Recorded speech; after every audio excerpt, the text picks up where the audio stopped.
Good morning, good evening, good afternoon to all of you joining from around the world. This is the second in our latest Future Enterprise webinar series, jointly hosted by MIT Sloan and QUT.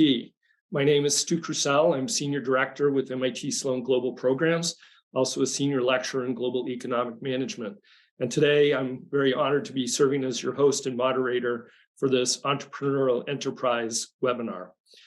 As we get started, I would like to acknowledge our the traditional owners and custodians of the lands where QUT and MIT Sloan are located. In Brisbane, this is the Turrbal and the Yagara, and in Cambridge, it's the Massachusetts people. As highlighted in the video you just saw, these webinars are part of a 5-year collaboration between QUT and MIT, and they involve immersion programs for QUT students, hosted by my office Global Programs, and a range of activities between the Martin Trust Center for MIT Entrepreneurship and QUT aimed at deepening our respective entrepreneurial innovative ecosystems. We're thrilled that this past week, this included some of our MBA students traveling to Brisbane. I'm actually quite jealous of them. A couple of weeks ago, we held the first in this latest series of webinars where we discussed the innovative enterprise, including an exploration of a question raised by MIT professor Fiona Murray on how do we balance a global approach with the emergent need for sovereign capability and a nationalistic approach. So leaders can take more care in where capital talent come from and how they construct their supply chain. On a closer organizational level, we also examined how many companies are calling for their employees to return to work after being virtual for so long. And as QUT professor Rob Perrins noted, leaders are recognizing there is still an inescapable human dimension on the innovation process. So if all of that sounds interesting, that video is up, the link that's in the chat, as are the 6 other webinars that we have done prior to this in the last year or so. And we encourage you to watch them and share them with your friends. But tonight, I'm very excited to welcome our first speaker, Rowena Barrett. She finds herself in a little bit different seat, often moderating these events, but tonight playing a feature role.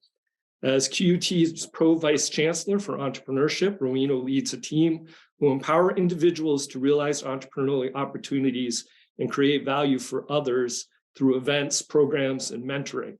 In doing so, she ensures entrepreneurship education is available across the institution, whether it's for students, staff, or alumni, or in this case, a global audience.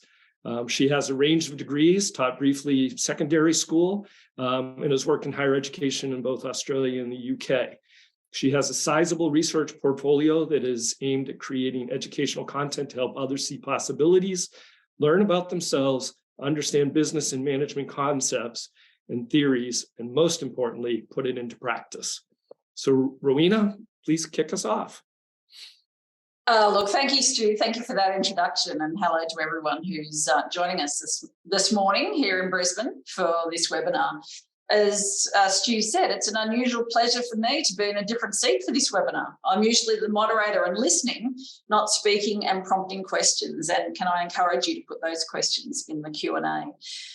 But over the last 6 years here at QUT, I've occupied a range of different roles: head of school, executive director, now pro-vice chancellor, and I've been committed to building an entrepreneurial enterprise here at QUT. And the way we do that by focusing on an entrepreneurial mindset. So my focus today is going to be around what do we do to build that entrepreneurial mindset, because we see that as a critical part of becoming an entrepreneurial enterprise. So at QUT, we've been building this entrepreneurial mindset and then seeing the ways students and staff and alumni exhibit that in the development of entrepreneurial ventures. We've been doing that because we know entrepreneurship is crucial to generating new employment, enhancing economic growth, and addressing societal challenges. What's more, we know that there is never a better time to engage in entrepreneurial action than when you're at university, because you're surrounded by a diversity of knowledge, skills, resources.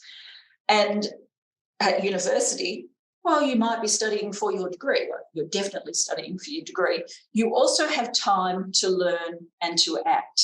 So we've been focusing on empowering individuals to develop their mindset and realise how they can bring ideas to life, and do that before they head off on the next stage in their life journey. But because a university is a learning institution, our focus at QUT is a little bit distinctive. We've focused on that mindset development. We spend time debunking some harmful stereotypes about entrepreneurship. You know, for example, that it's all about young white men in tech, or that entrepreneurs take wild risks, or that it's all about personal profit at all cost, or that entrepreneurs are born and can't be made, or it's all about playing and not real work. Those things are stereotypes around entrepreneurship. And so a lot of our time is helping people learn what is possible. So at QUT, we start with that definition that Howard Stevenson put out in 1983 that says entrepreneurship is pursuit of opportunity beyond the resources currently controlled. And we take this definition because it says nothing about what, where, who, how, or when entrepreneurship happens. But instead, implicit in that definition is the concept of mindset. So mindset, whether it's related to the pursuit part of the definition, that singular, relentless focus on the pursuit, pursuing an idea. Mindset in how do you recognise opportunities, be they novel in some form, or mindset around the bootstrapping that's necessary to overcome the resource constraints that we see in those words beyond resources controlled. So in a recent entrepreneurship theory and practice paper, the authors, who are Lee, Osdemer and Heslin, and it was published this year, they argue that it's sort of axiomatic to say growth or entrepreneurial mindset is necessary for entrepreneurial action. But as good academics, they also argue there's very little consensus about what an entrepreneurial mindset actually is. So if we dig a little further into what mindset is before we add the entrepreneurial part to it, we can see why it's so important. So a mindset is a set of mental habits or interrelated beliefs, assumptions, knowledge and thought processes that drive behaviour. And many of you would be familiar with the work that Carol Dweck has popularised, where over the last 30 years or so, she and her colleagues were interested in students' attitudes to failure. They noticed that in the face of failure, some students, and they're talking about school students here, some students rebounded and others were devastated, regardless of whether it was a large setback or even a small setback. And they studied the behaviour of thousands of children and came up with the concepts of a fixed mindset and a growth mindset to describe the underlying beliefs people have about learning and intelligence. And while there's a lot written about mindset, we can come to the idea that a growth mindset is a belief that human capacities are not rigid and can be developed over time. So Dweck showed that when students believe they can get smarter, they understand that effort makes them stronger, and they put in extra time and effort, and that leads to higher achievement. So mindset research examines the power of our beliefs to influence our behaviour. And it's been shown that a growth mindset plays a role in the desire for challenging learning and in the persistence of that desire in the face of obstacles or failures. So in other words, her research suggests that a growth mindset can form a core of a larger meaning system that can, under favourable conditions, help people engage in thoughts and actions that lead them closer to their goal. And if we stay with students, some of those favourable conditions include the recognition environment, where praise for effort and praise for outcome, not praise for intelligence, is important to that growth mindset. And that's something important for you as leaders and managers to keep in mind. So Her work shows the power of our most basic beliefs, and that our beliefs strongly affect what we want and whether we can succeed in getting what we want. So you should be able to hear in that really short summary of the work there a strong alignment to entrepreneurship in the way in which we have defined it. So, as I've said, there's no agreement on what an entrepreneurial mindset is. A content analysis of definitions captured through a systematic review of entrepreneurial mindset literature that was published in the Journal of Small Business Management last year shows there are 6 common elements to this work, 6 common elements in those definitions that they've found across the literature. And those elements that are important to entrepreneurial mindset include value creation, ability to recognise and act on opportunities, being adaptable and resilient. It's a cognitive perspective, decision-making with limited information, and the issue of uncertain and complex conditions.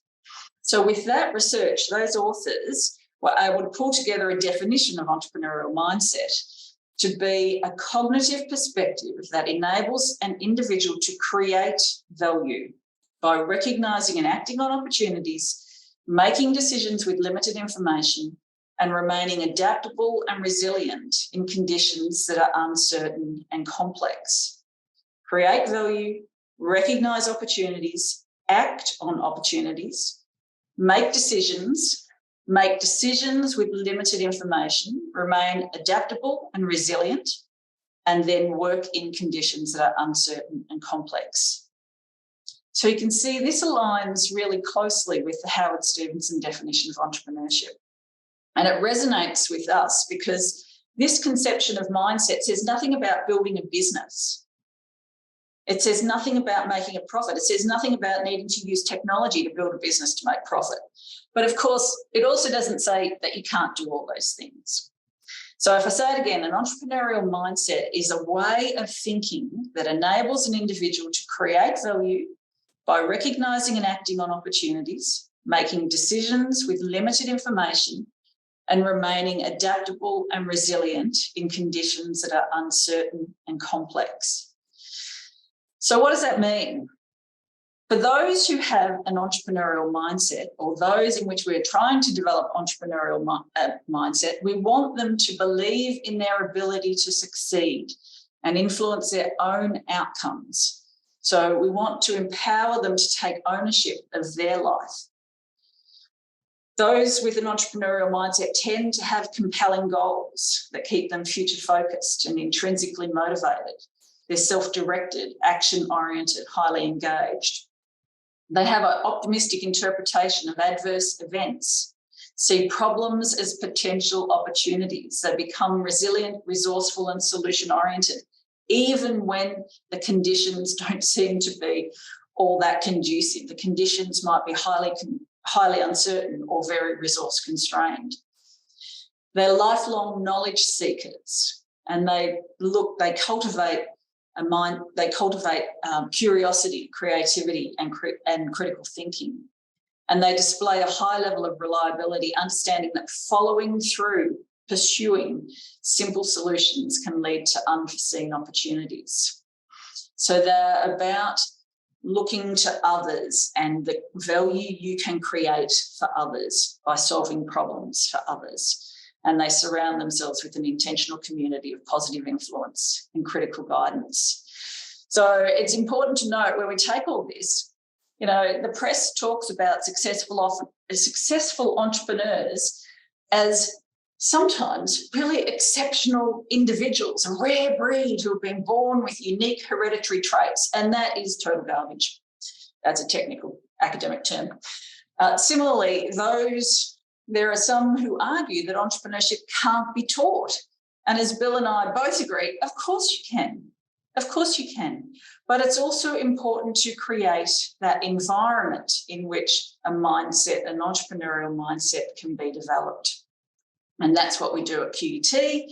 And the way in which you can do that in your workplace to to cultivate an environment for curiosity, for example.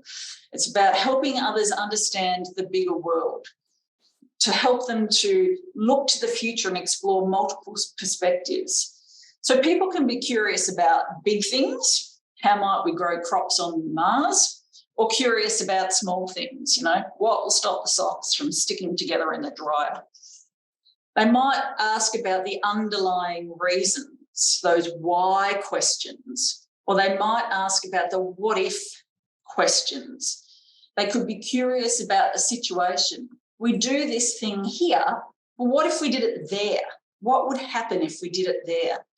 Or you might want to encourage people to tinker, to take things apart and then put them together in a different way and look at what is built and what you can do with it. So as leaders, you need to create the opportunities for curiosity to flourish. You do that by bringing in different speakers to the organisation, taking people to different parts of the organisation or outside the organisation to talk with others outside their sphere. Pair them up with people from other parts of the organisation, with customers, with users. There are many ways it can happen to encourage people to get out of their world and be inspired by others and be curious about what others do. But having an entrepreneurial mindset also points to the ability to make connections between things.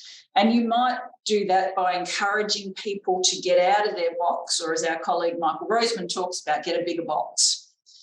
Put old ideas in new contexts, seek insights and discoveries that alone are not enough, but when they're connected across multiple spheres of context, systems, data and experiences, can make a difference. So it's about breaking down silos in organisations. And then finally, leaders need to be able to encourage people to see and create value. So innovative solutions are meaningful when they create extraordinary value for others. But you need, in order to understand that and think that, of course, value has different meaning for different people, you need to be out talking with others. So entrepreneurially minded individuals are constantly curious, they can connect information and they can create value.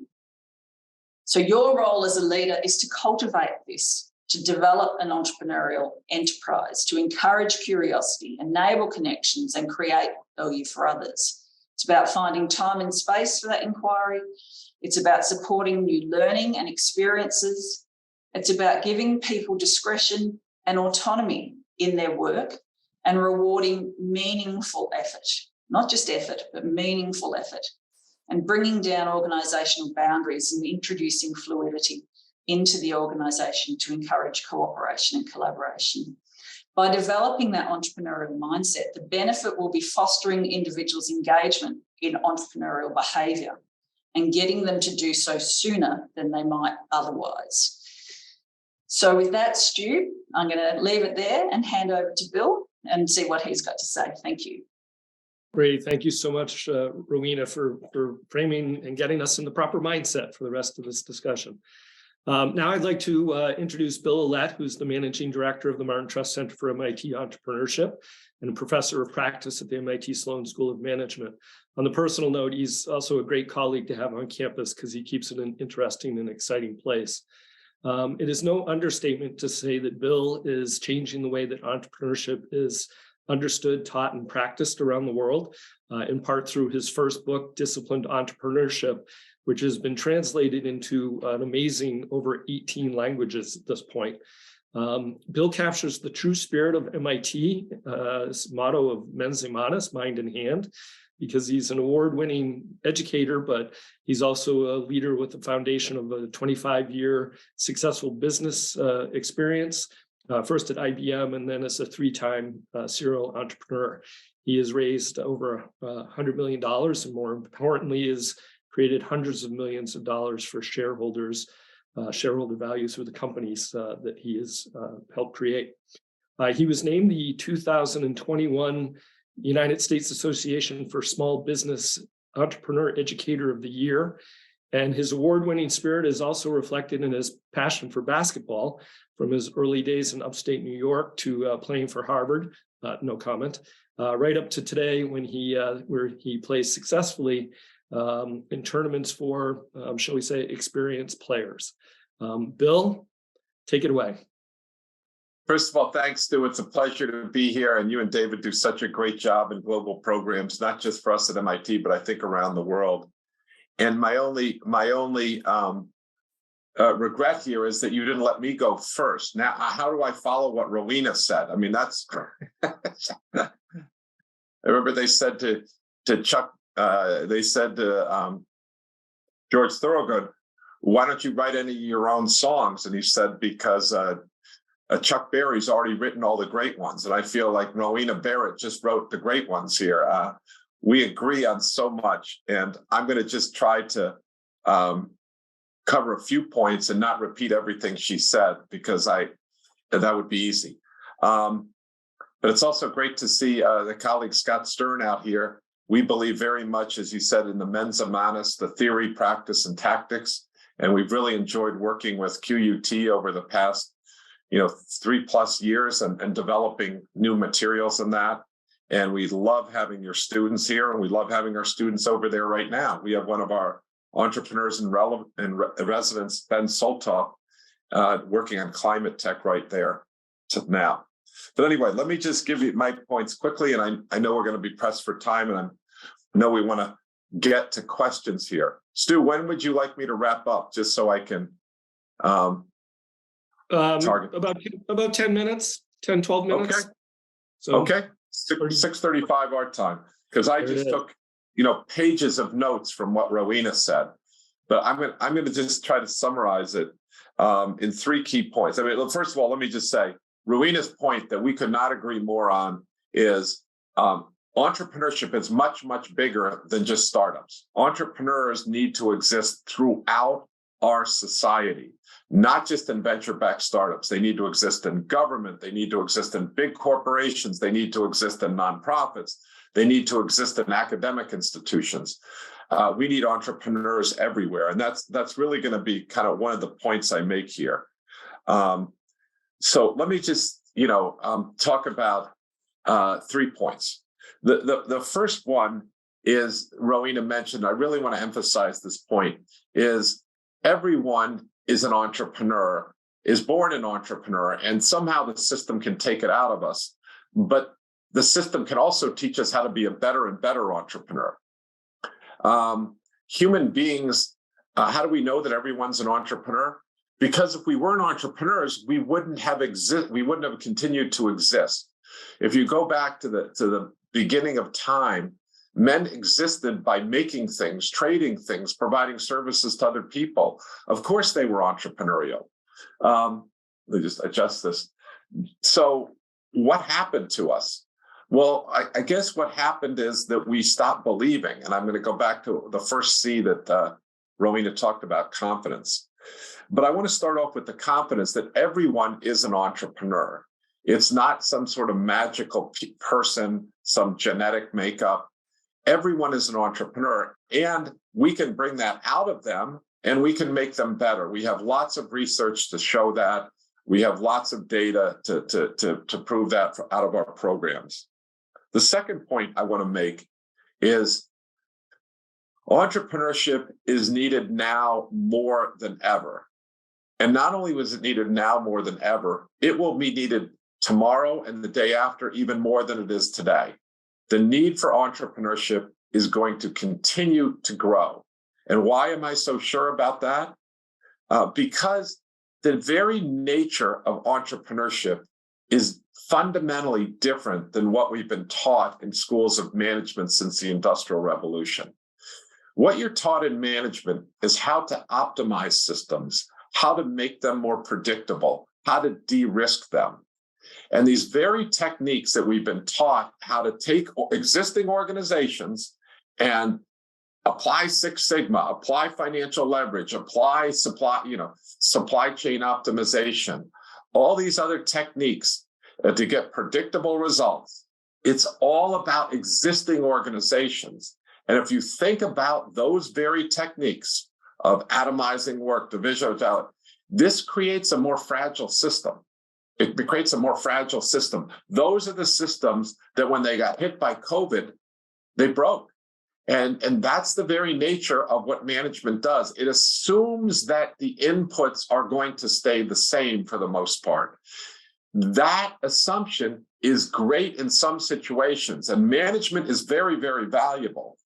But more and more of what we're seeing today is the inputs are not going to remain the same. We're going to see dramatic changes. As our friend Sue Siegel says, the former chief innovation officer at General Electric and now the chairman of the engine here at MIT, she said, the world will never be slower than it is today. And you're just like, oh my God, how can that be? Think of all these crazy things that are going on. We just had a pandemic. We just, we had unrest. We had Ukraine. It's just a fact. The world keeps getting faster and faster and faster. The population is not going to decrease. We're not going to get less connected. Technology is going to continue to push things forward. Our attention spans are going to get shorter. If you think this is the last, this pandemic, we're not going to have another one for 100 years, I wish you were true, but the facts point completely the other direction. There will be another pandemic sooner. It will be harsher. If you think climate change is going to be fixed, I wish that was the case. But all these things, and you say, wow, is this new? No, it's not new. As I realize this has been going on for as long as time has been going on. The world just keeps getting faster. For those drivers that I talked about, to give you an example, I meet more people in 1 month in 1 year than my parents met in their entire life. And I don't think I'm that unusual. I meet more people in 1 month than my grandparents met in their entire life. This is just the way it is. We could extend those and say, well, they lived in more rural places. But the point is, every year it just gets faster and faster. And so why does that relate to entrepreneurship? Because it's entrepreneurship that is effective at dealing with change. That is the mindset that we're talking about here. We're talking about entrepreneurs see opportunities around the corner. They deal with ambiguity. They deal with unintentional signals that are coming in. Black swan. Entrepreneurs embrace change. That's not what you're taught in management. And so entrepreneurs are going to be the leaders of the future when things change. And with things changing, that means we need more and more entrepreneurs. Now, that doesn't mean we need entrepreneurs and no management. No. We need ambidextrous leaders. We need managers who are entrepreneurial and can shift to be managers when need be and be entrepreneurs. But that coefficient for entrepreneurial skill set, mindset, way of operating that Rowena talked about, that's going up, and it will not go down. It will continue to go up. The third point I want to make is, what makes up this entrepreneur that loves change? Rowena said it much more sophisticated way than I can because she's a vice provost and a vice chancellor, all these other things, and has PhDs. I'm an entrepreneur. I'm an accidental academic. But to me, it's very clear what makes an entrepreneur. What makes an entrepreneur is the same thing that makes an anti-fragile human. It's the same thing that makes an anti-fragile team. It's the same thing that makes an anti-fragile organization. Anti-fragile means if a system is hit with a force, exogenous force or change, and it's fragile, it will break. That's fragile. We all agree that's bad. But actually, sometimes we don't agree that it's bad because if the input's going to stay the same, we want to optimize it. We want to create better results out of it, and we're willing to pay that price. But then when things change, there's a term robust or resilient. That says that's the neutral condition. That says we're going to keep going despite the change, and we're going to keep our mission. We're going to keep that going. That is maybe okay and maybe not okay. Because when things change, you might have to change your plan. Anti-fragile is not the negative condition or the neutral condition. It's a positive condition. When change happens, entrepreneurs, anti-fragile people have a mindset, to say, change, this isn't what we're going to survive. This is what we were built for. We're going to thrive in change. This is our time. And that confidence that Rowena talked about is the first part of making an anti-fragile. And that's what we call the spirit of an entrepreneur, the heart. Now, the second part, once you understand that, is it's change. You have to know what to do. And this is where the head comes into play, the second H. This is where the knowledge that we teach at QUT, at MIT, and academic institutions comes into play. This is the knowledge. Okay, it's time to go into battle. It's our time. Let's go. Change happened. Then we run into battle, but we have to know what to do. And that's the head. That's the knowledge. The third H is the hand. It's not enough to know what to do when we go into battle. We have to be able to do it. And this is tricky because entrepreneurship is not a science. You can't just tell someone how to be an entrepreneur by showing them a video, by giving them a book, by giving them an equation, by giving them a framework. Entrepreneurship is a craft. It's not a science. It's not art. It's a craft. It means everybody can do it, but you need to learn it by understanding first principles and applying that in an apprenticeship model.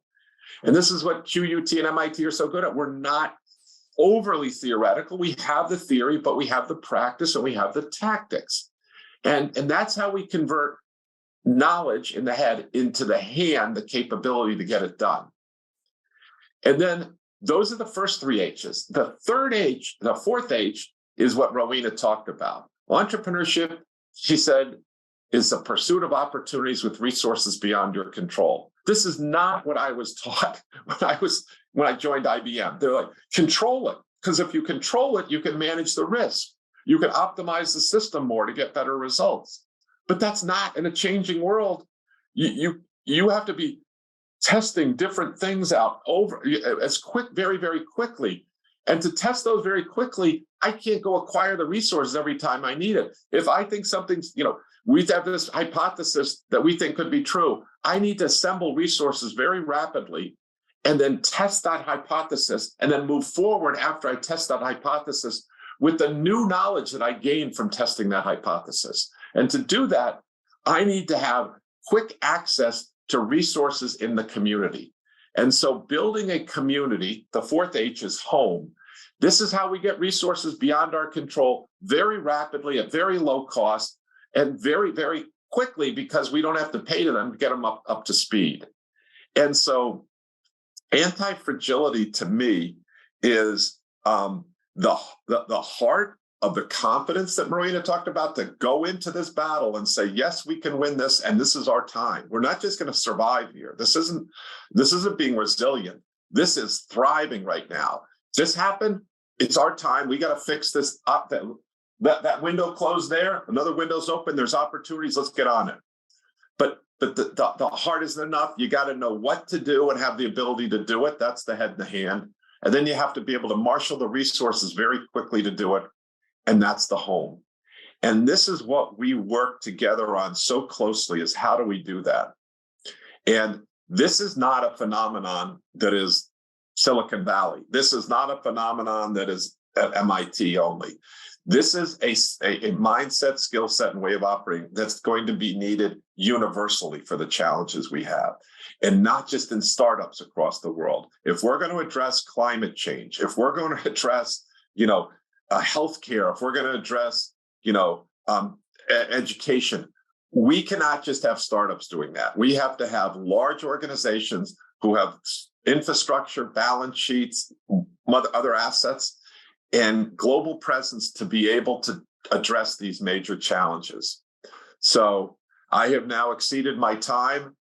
I cede my time back to the senator from Groton, Massachusetts, Senator Crusell. Internet.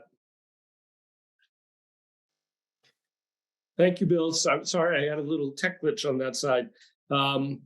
Super framing by both of you. I'm going to start the questions by asking, so my favorite band, U2, has a lyric that says, "It's hard to listen while you preach." So how are you listening and learning? Or more specific, how are you continuing to lead being an entrepreneurial enterprise yourself? Rowena, you want to start? Yeah, sure. How do we do that? Well, we don't assume we know the answer. So we're out constantly with the students, with staff across the university, with people in the community, understanding what it is that they need, how they wish to work. I have on my whiteboard here a whole set of programs that we run this year. Next year, our programs will look different because we've been listening to the students, we've been listening to employers, we've been listening to our alumni, and they say, that's okay, but what about this? So we will test and try, and we will keep moving. Exhausting, but that's part of how you do it. You've got to get out there. You've got to talk what you're interested in. You've got to listen to the answers. You've got to critically reframe and connect the dots in order to bring it together. Okay. Bill? He's on mute again. Yeah. He's consistent. Okay, there we go. I have to put it on mute because I'm just yelling out hallelujah every time you say something, Rowena. Yeah, I think, first of all, I think one of the really key values of MIT and of QUT is, we're the underdogs.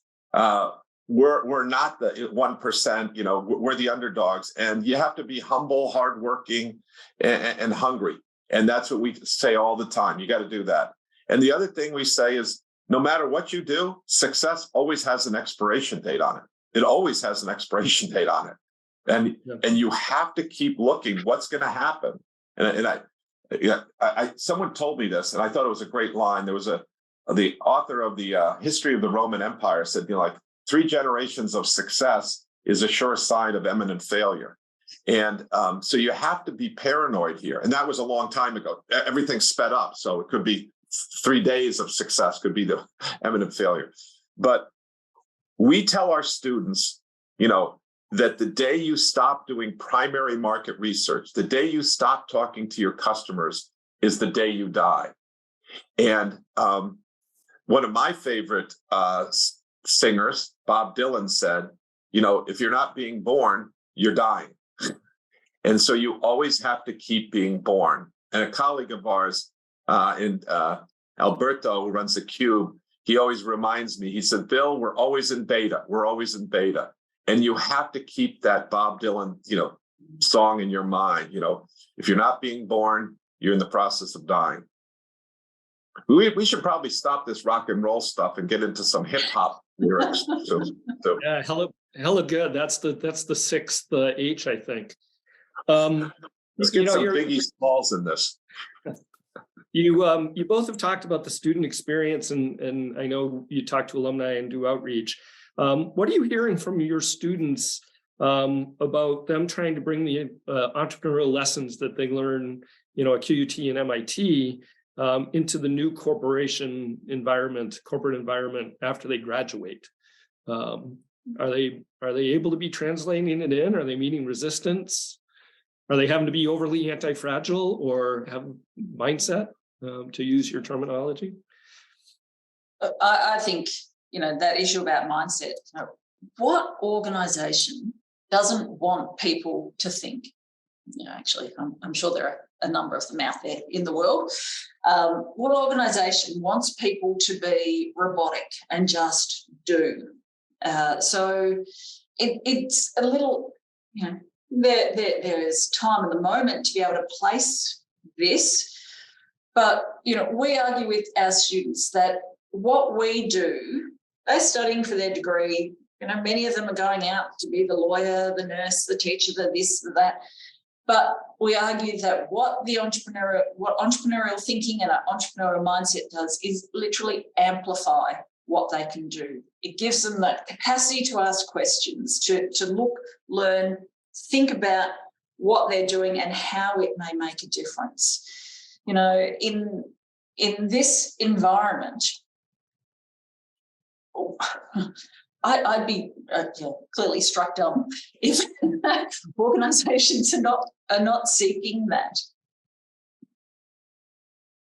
Well, we know Bill's never speechless, so Oh yeah, Yeah, Bill. I have to be careful here because, hey, look, the world isn't sunshine, rainbows, butterflies, and unicorns every day. And what people say and what they want and what they do are not always the same. And everybody wants it. What Rowena said is without a question true. We could shut down working on startups right now and spend all our time helping large corporations. Everybody wants it.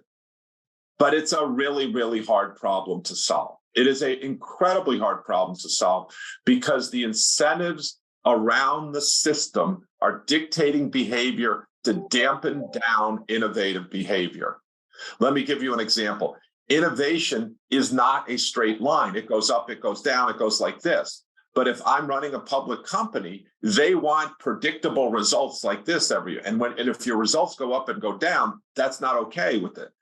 And then another really big part of this is, in big corporations, you're gonna have assets, and in those assets, you cannot just fail fast with them. You have to manage in a conservative way, and those people that successfully manage a conservative way, they get more of the big assets, and the people who have those big assets tend to be the people who are promoted to be the CEO. And so, if you just look at this, I'm a system dynamicist. If you look at what the system, by its own will today, it's going to generate conservative managers who are looking for incremental solutions, and people who take risks are going to be pushed out of the system and not rewarded the way they would if they jumped out of the system. But large corporations can't succeed that way. They know it. So you have a fundamental paradox here. And this is, the corporate innovation, the corporate entrepreneurship imperative. And what we need to do is this needs to come at the board level.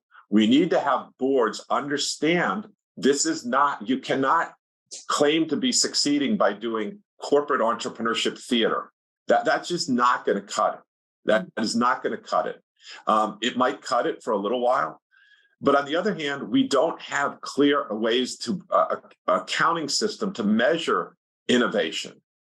And we have to really push forward in this area to be able, because everybody knows, you don't have to be an entrepreneur. You get this management 101. That which you cannot measure, you cannot change behavior with. And rigorous analysis and accounting is not the plural of storytelling. And so much of what we do in innovation now is storytelling without rigorous management at the corporate level, which I'm not blaming people. It's very, very hard. The thing about a startup is there's a limited number of confounding variables that you have to deal with. In a large organization, there's so many variables, including, incentives to claim credit for it, to blame others. It's very, very hard. But I don't want to be dark on this. I think the corporate entrepreneurship is one of the most important areas out there right now. And there's a lot of action in that area. And there should be. It's a hard problem. It is not solved yet today. You basically have to run 2 operating systems to be successful to do it inside one organization. And that's hard. Yeah, Rowena, Rowena, you had, picking up on the incentives, you had mentioned, reward for effort and results. I think Bill's talking about a lot of corporations just focus on results, not necessarily the effort. But I also want to combine this with the question that Jonathan asked about, for both of you, Bill, your first step is who's your paying customer. Rowena, you talked about, students, staff, community, alumni. How do you guys bring focus where and when to engage? And what's the difference between effort and result? Yeah. Oh, well, that is interesting. In a university, we have many who are, it is the whole community. It's the local economy. It's the fortunes of families and individuals that we're attempting to affect and change. So, there are multiple focuses in universities about where to engage. I think the thing is you need to pick your target and work at it.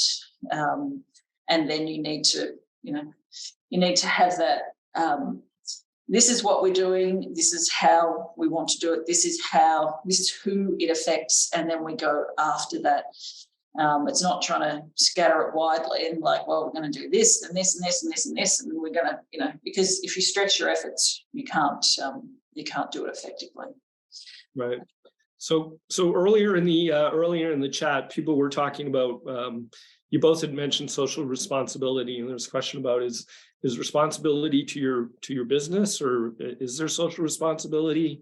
We know that entrepreneurship, Bill, you talked a lot about it being a force for important systemic change in the world. What is the role of other than profit motive in an entrepreneurial enterprise? Can I take that one, Rowena? Go for it. Yeah. The first step in ours, when we believe entrepreneurship is an ethical activity. This is, we work closely with Stanford University and Duke University, Tom Byers at Stanford, John Field at Duke. And entrepreneurship is an ethical activity. And you'll say, no, it isn't, it's profiteering. No, the thing about entrepreneurship is if you don't have a raison d'etre, a reason why you're doing this, essentially when you start something, it's not logical for people to follow you.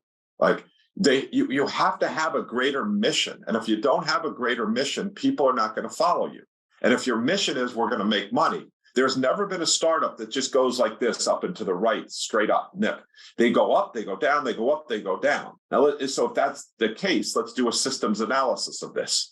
That when it goes up, everybody's happy if you're in there for profiting. And then it starts to go down. And guess what? The people aren't going to make as much money. And they're like, well, I'm going to go work at Goldman Sachs. I'm going to go work over here. That this company's going up. And you know who the first people are going to go? Are your best people. Are your best people. And then you're going to be left with it. And then what's going to happen is that's going to accelerate this thing going down. And then you're basically in a death spiral. And unless you have a mission, you're not going to be able to keep that thing that curve extrapolate going up to the right and fight through those ups and downs. And so to me, true entrepreneurship is about having a mission, a raison d'etre that you can recruit other people to do that, and they're going to stay with you to achieve this. And I'll just say, when you look at our companies, and we just finished our report, I don't know where I think you'd find the same thing with yours, Rowena. We found that our companies, 89% of the companies were aligned with the UN sustainability goals. Let me repeat that, 8-9. This concept that Mark Zuckerberg and we're doing this and we're doing, profiteering off doing Bitcoin or whatever. It's not true. It's not true. That's not the principled leaders that we're producing. And our success rate, just to be clear on that, is over 70% that they're in business. And we're taking people from zero, and they've raised now $3 billion. So, and this isn't a tremendous, this is 81 teams of students starting from zero miles per hour. This isn't like they're in Y Combinator and they've already great and they're coming out. These are zero. And it starts with the box number one in disciplined entrepreneurship canvases. What's your raison d'etre? And that is fundamental. And I'll just go back to how do we change things?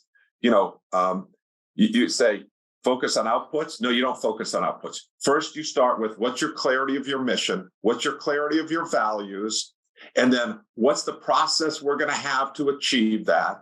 And then let's get the right people. And then let's measure the right KPIs, not just any KPI, the right KPIs that indicate that our process is working and that we have the right people there to achieve the goals. But you gotta kind of do it in that order. You got to know what you're trying to achieve when you do that. Sorry, I sound like a preacher here. You almost think that's why I asked the question. It's hard to listen while you preach. There it is. Rowena, I know social responsibility and the development goals is a key part of QUT. Do you want to comment on this? Yeah, look, and we see it amongst the students. They absolutely have a desire to change the world for the better for others. This is the creation of value and the value for others. I'm actually fiddling with a key ring that the student group QUT Impact gave me. They organise to work on social problems. Now, it's not to say that in doing that, you don't necessarily make a profit. We work with an organisation called Economy here in Brisbane.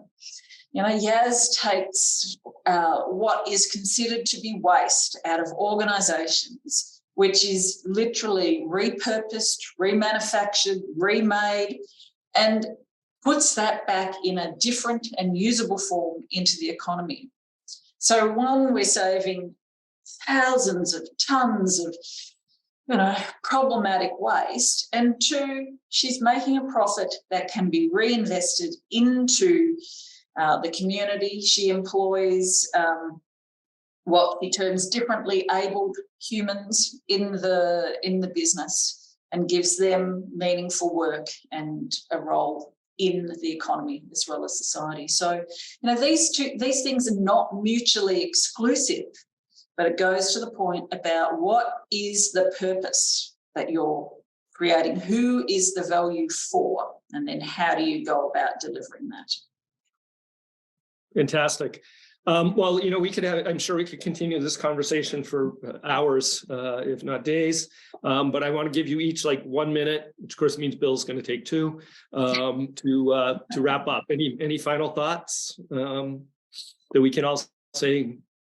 Yeah, so my thesis in all of this was that to be an entrepreneurial enterprise, which is where we're saying, this is a characteristic of the future enterprise, you need people who have an entrepreneurial mindset.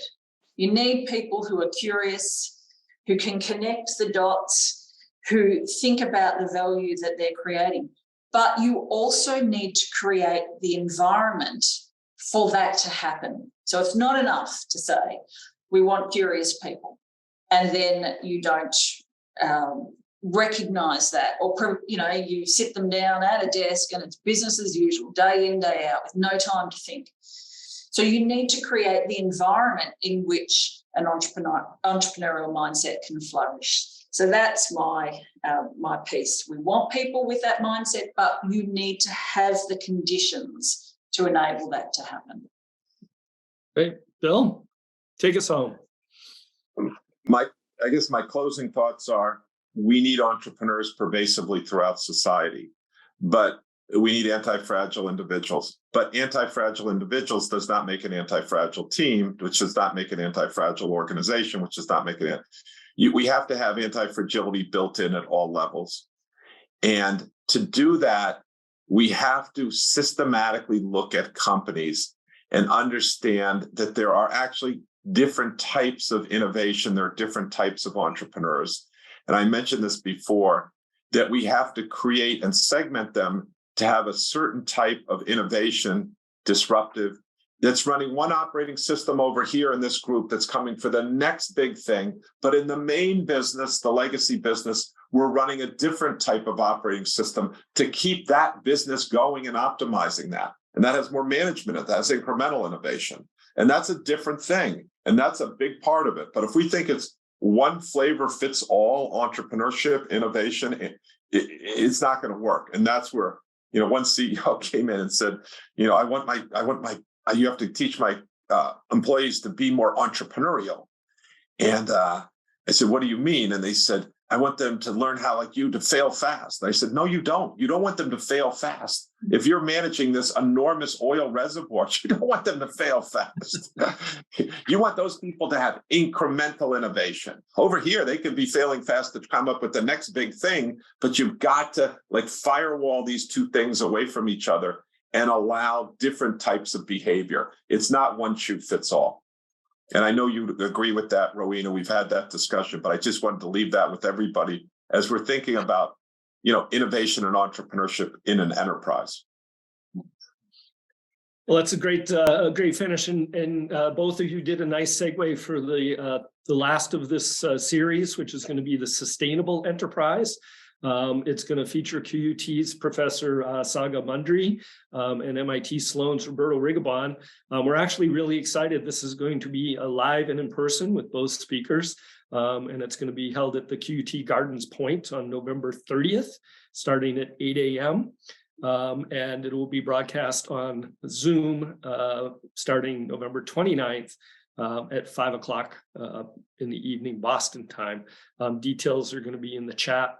Again, I encourage you to go to the website to see the videos from our other webinars and to engage in discussion beyond the hour that we've had here.